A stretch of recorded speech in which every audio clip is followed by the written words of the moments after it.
शुक्लांबरधरं विष्णुं शशिवर्णं चतुर्भुजं प्रसन्नवदनं ध्यायेत् सर्वविघ्नोपशान्तये अगजाननपद्मार्कं गजाननमहार्निशम् అనేకదంతం భక్తానాం ఏకదంతోపాస్మహే. ఈరోజు మనం సెప్టెంబర్ 1 తారీఖు నుంచి 31 తారీఖు వరకు కూడా 12 రాశుల వాళ్ళకి ఎలా ఉండబోతుందో ఇప్పుడు మనం తెలుసుకుందాం. ముందుగా మీ జాతకాలు తెలుసుకోవాలనుకుంటే మీ కింద స్క్రోల్ అవుతున్నటువంటి లేదా 7075389589కి ఫోన్ చేస్తే నేను వాటి వాదనాలు అది ఆస్ట్రాలజీ మీకు నేను అన్నీ చెప్తాను, జాతకం మొత్తం చెప్తాను. అది అంతేకాకుండా ముహూర్తాలు కూడా నేను పెడుతూ ఉంటాను. కర్కాటక రాశి వాళ్ళకి సెప్టెంబర్ నెలలో చాలా బాగుంటుంది. ఈ రాశి వాళ్ళకి ద్వితీయ భావంలోనే రవి బుధులు ఉండడం వల్ల బుధాదిత్య యోగం ఏర్పడుతుంది. అంటే 5వ తారీఖు నుంచి బుధుడు వచ్చేస్తున్నాడు. అంటే ఎట్లా అంటే సింహరాశిలోకి వస్తున్నాడు. రవి బుధుల వల్ల బుధాదిత్య యోగం కాకపోయినా ఫైనాన్షియల్ మ్యాటర్లో అంటే ఫైనాన్షియల్ స్టేటస్ బాగా బాగుంటుందండి.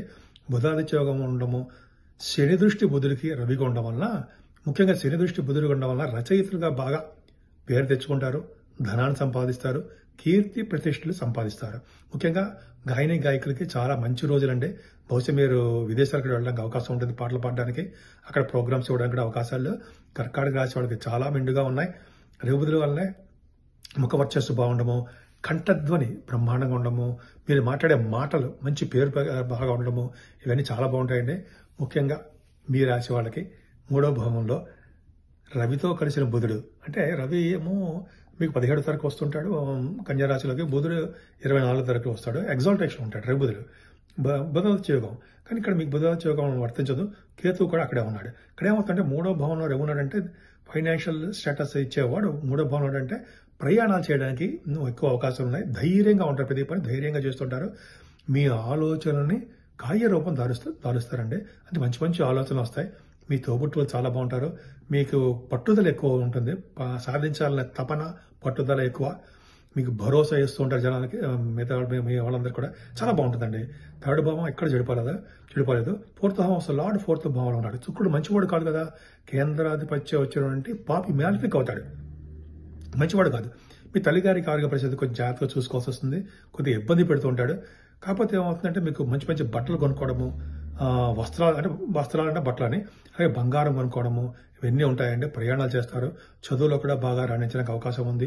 గురు దృష్టి పంచమ స్థానానికి ఉండడం వల్ల ఎంత అదృష్టం అండి. అంటే స్టాక్ మార్కెట్లో ఉన్న వాళ్ళకి చాలా మంచి బెనిఫిట్స్ ఉంటాయి. స్పెక్యులేషన్లో ఉన్న వాళ్ళకి, అలాగే పుత్ర సంతాన జననం కలగడానికి అవకాశం ఉంది. జననం అంటే పుడతారు. అంతేకాకుండా సాహిత్య రంగంలో ఉన్న వాళ్ళకి, టెలివిజన్ రంగంలో ఉన్న వాళ్ళకి, అలాగే సినిమా పరిశ్రమలో ఉన్న వాళ్ళకి కూడా మంచి కాలము. ముఖ్యంగా సాహిత్య రంగంలో ఉన్న వాళ్ళకి చాలా మంచి అద్భుతమైన కాలం అండి. మరి పాటలు రాయడం, కథలు రాయడం చేస్తుంటారు కదా, వాళ్ళకి చాలా అద్భుతము. ముఖ్యంగా మీరు స్పోర్ట్స్లో రాణించడానికి కూడా అవకాశాలు ఎక్కువ ఉన్నాయి. ఏదేమైనా 7వ స్థానానికి గురుదృష్టి చాలా బాగుందండి.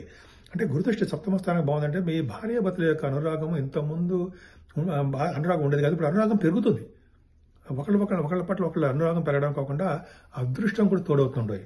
అంతేకాకుండా మీ బిజినెస్ పార్ట్నర్స్ ఉంటారు కదా, మీ బిజినెస్ పార్ట్నర్స్ విషయంలో చాలా సఖ్యత, అనురాగం మీకు బాగా ఉంటుంది.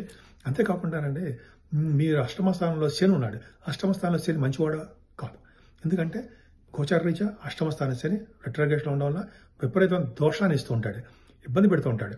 పిప్పలనాథుడి యొక్క స్తోత్రం చదువుకున్నా మీకు యూట్యూబ్లో కూడా దొరుకుతుంది, లేదా మీకు ఆంజనేయ స్వామి పూజ చేసుకున్నా మీకు చెప్పేంత మీకు తెలుసు. మీకు ఇటువంటి శని దోషాలు పోవడానికి మీకు మీరు ఆంజనేయ స్వామిని స్మరించండి, లేదా వెంకటేశ్వర దర్శనం చేసుకోండి.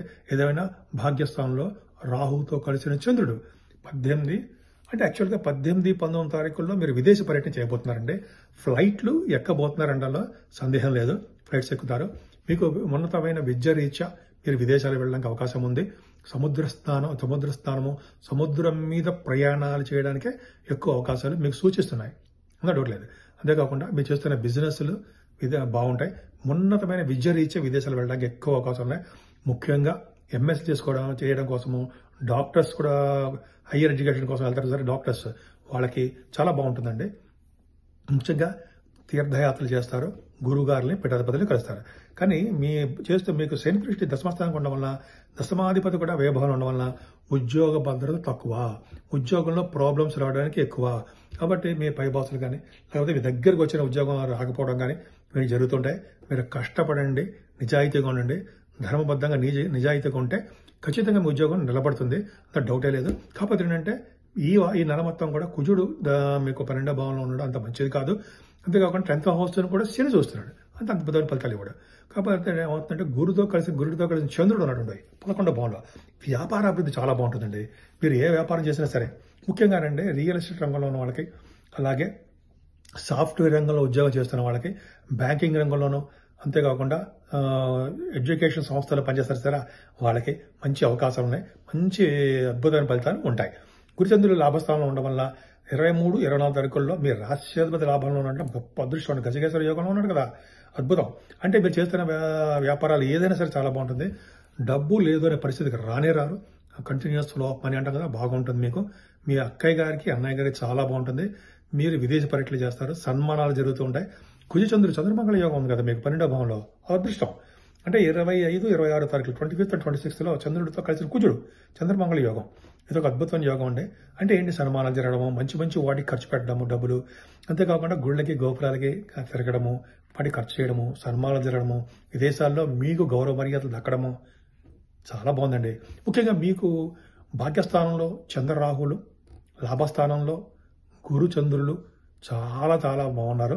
ఈ భాగ్యస్థానము, లాభస్థానం వలన మీరు ఏ బిజినెస్ చేస్తున్నా, ఎందులో ఉన్నా సరే ఆ బిజినెస్, ఆ వ్యాపారము ఉన్నతంగా రాణిస్తుంది. ముఖ్యంగా మీరు పూజించవలసిన దేవుడు సుబ్రహ్మణ్యుడు ఉంటాయి. సుబ్రహ్మణ్య స్వామి ఆరాధన చేయడం వల్ల అనేకమైనటువంటి శుభ ఫలితాలు మీకు వస్తాయి. ఈ నెలలో మన పూజించవలసిన దేవుడు అంటే 12 రాశుల వాళ్ళకి, మేషరాశి నుంచి మీనరాశి వరకు కూడా పూజించవలసిన దేవుడు వినాయకుడు అండి. ఈ సెప్టెంబర్ నెలలో మనకి వినాయక చవితి వస్తుంది 7వ తారీఖుని. కొన్ని కంట్రీస్లో, అమెరికా వంటి దేశాల్లో 6వ తారీఖున వస్తుంది. ఇండియాలో 7వ తారీఖుని శనివారం నాడు చేసుకుంటాము. వినాయకుడిని పూజించడము, ఆరాధించడము, అలాగే సమంతకమణి కథ చదివిన తర్వాత అక్షంతలు కూడా తల మీద వేసుకోవడం వలన ఆ రోజుని మీకు తెలిసిందే ఉందండి, చంద్రుని చూడడం వలన వచ్చే దోషము, నీలాపనిందలు అన్నీ తొలగిపోతాయి అని శ్రీకృష్ణ భగవానుడే మనకి ఈ కథలో కూడా చెప్పారు ఆయన. సో మనం తప్పకుండా చేద్దాము, వినాయకుడిని ఆరాధన చేసుకుందాము. అలాగే 9వ తారీఖుని స్కంద షష్ఠి, సూర్య షష్ఠి అని వస్తుందండి. అంటే సూర్య షష్ఠి అంటే సూర్య భగవానుడికి ఇష్టమైన రోజు ఆ రోజు.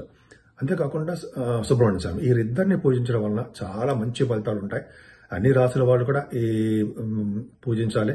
ముఖ్యంగా సూర్య భగవాన్ ఆరాధన చాలా చాలా మంచిదండి. అది అద్భుతమైన ఫలితాలు మనకి తప్పకుండా ఉంటాయన్నమాట. సూర్య భగవాన్ని ఆరాధించడము, ఆ రోజు మనకి సూర్య భగవానుడికి ఆదిత్య వ్రతం చేయడం వల్ల కూడా చాలా మంచి ఫలితాలు ఉంటాయి.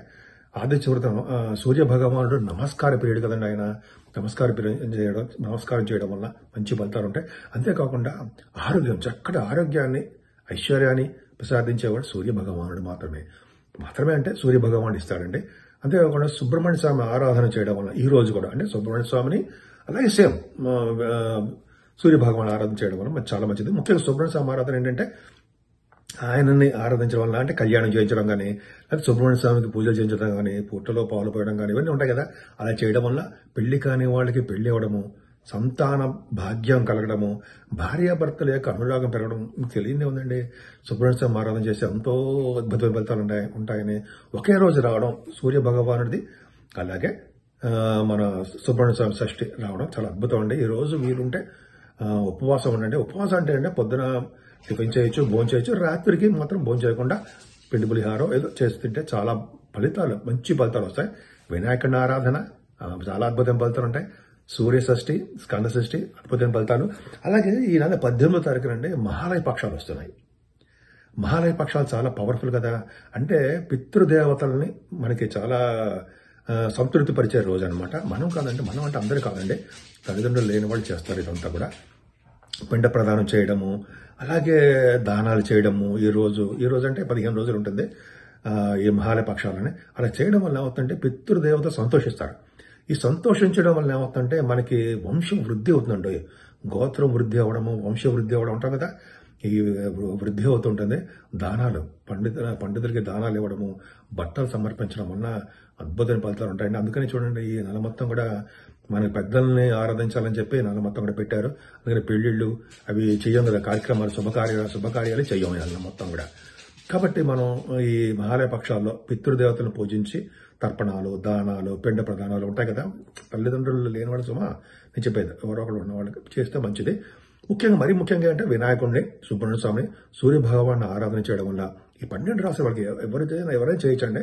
చేయడం వల్ల అద్భుతం ఫలితాలు, మంచి ఫలితాలు, శుభ ఫలితాలు వస్తాయి. చక్కటి ఆరోగ్యవంతంగాను, ఐశ్వర్యవంతంగాను, ఎటువంటి కోర్టు కేసులు కానీ ఎటువంటి ప్రాబ్లమ్స్ లేకుండా మనశ్శాంతిగా, ఆనందోత్సవాలతో ఆనందంగా ఉండేట్టుగా మీరు ఉండాలని ఆ సూర్య భగవాన్ని నేను మనస్ఫూర్తిగా కోరుకుంటున్నాను.